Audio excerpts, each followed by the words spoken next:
We're going to do a quick demo of how to install Python on your Windows 10 machine. So you bring up your web browser and you go to python.org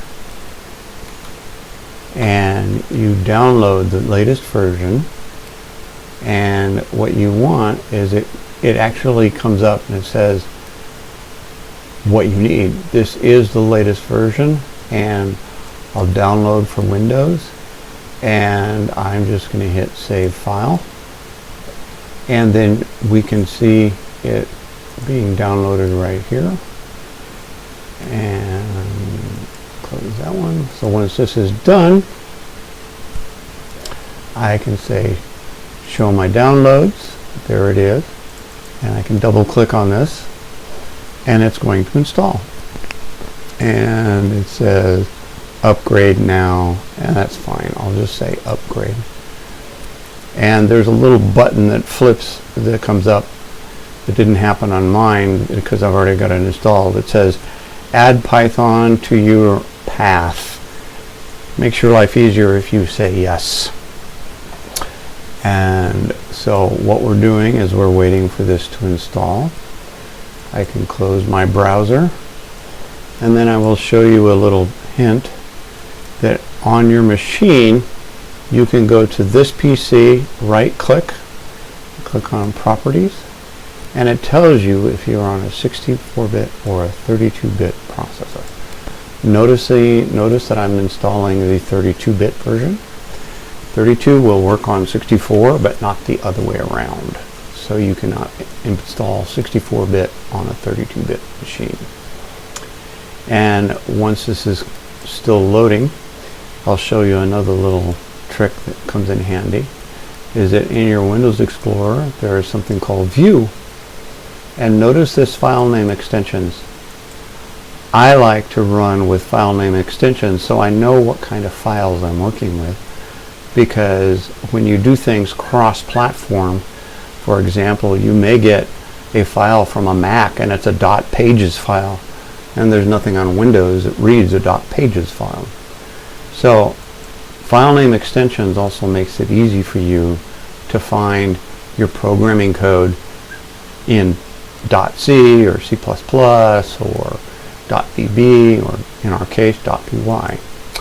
So as this is installing and grinding away here, those are a few things I want to mention. And then once it comes up and it says what was happening, it says, I'll just hit close here. Well, now that I've got it installed, I don't see any icons. I don't know what happened. So what happened was a new application got installed called Idle, IDLE, and this is the one I just installed. So I'll use that one. And what this does is it brings up a scary looking blank screen of the Python shell. Think of this as the actual interpreter. This is where you can type in valid syntax and you can get it to do things like a calculator,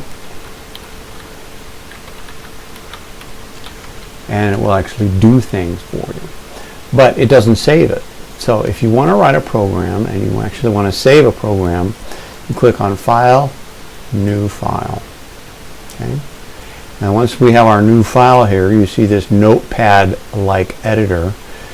This is the same if you've installed Python on a Linux box or a Windows box or a Mac. They all work the same. So to make your code work across platform, you type in user bin env python, and then you give it the name of the program. This is convention, and say this is a demo, and then you can put your name if you want to. I'll just put Dale right here and say print, and you say hello, comma, world.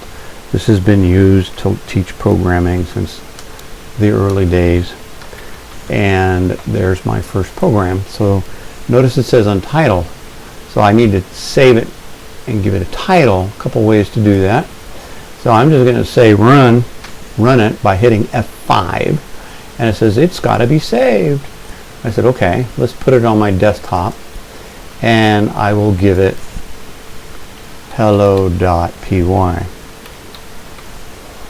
And there it goes, and it runs hello world. So I now have my program. It works. I saved it. Let's make a little change. Times 5 and print hello world 5 times. Hit the F5 key, save it. There it goes. Close this down, and I have my hello world right here on my desktop. So if I click on that, you go, wait, what happened?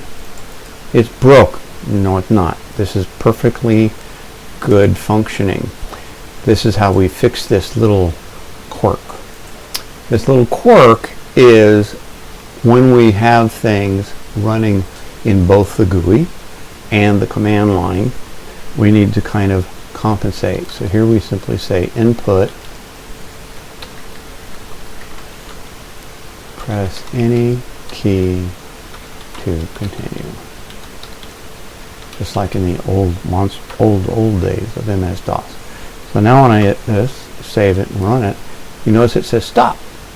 Hit enter, goes away, and now when I run it,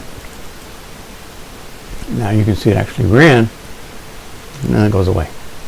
So that is a very quick introduction of how to install Python and get your very first program running on Windows 10.